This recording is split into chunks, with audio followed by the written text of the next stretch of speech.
Rússia de Putin se insurgiu contra isso, eles encheram o país de sanção, e eles descobriram, o mundo está descobrindo, por exemplo, que as sanções que se impuseram sobre a Rússia, na verdade, acabou beneficiando a Rússia, porque a Rússia continua vendendo gás, por exemplo, para a Índia.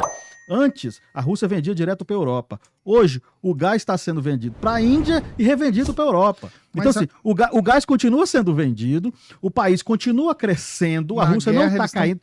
Só que o problema é que a Rússia, apesar de todo esse ataque, a Rússia continua crescendo economicamente, continua vendendo gás, continua vendendo fertilizante. Mas ela é tão poderosa economicamente assim, a Rússia? Ela não é tão poderosa assim, mas ela tá, mas ela não é comunista? Recado. A Rússia não é comunista? Não, a Rússia não é comunista. É ou não é? Muito pelo contrário. Veja bem,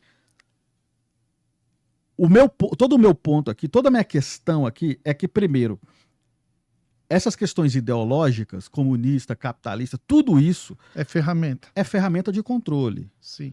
É dividir para governar. Tudo isso é imposição sismogênica. Entendi. Certo. Agora, e mesmo se você fosse analisar a Rússia ideologicamente, a Rússia está muito mais alinhada com as ideias, o Putin, pelo menos, muito mais alinhado com as ideias de Dugin, da quarta teoria política, que mistura, assim, comunismo, liberalismo e fascismo numa ideia só. Então, não dá para chamar isso de comunismo. Quer dizer, ele capitalismo pega...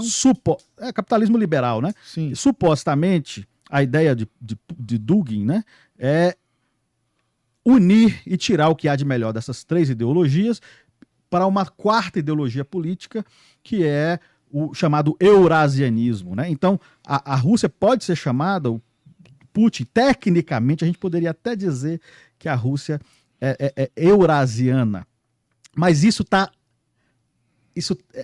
fora do assunto, por assim dizer. Isso é uma discussão que distrai, né, da real questão, que é uma questão, sendo uma questão imperialista, colonialista. Esses termos são muito antigos, não? Estão mais em voga do que nunca, né? Não tem um nome novo? Nós precisamos criar novo. Precisamos de mentes para criar os nomes novos. Porque nós estamos sim, operando para aqui. Para as pessoas compreenderem de uma forma mais atualizada, né?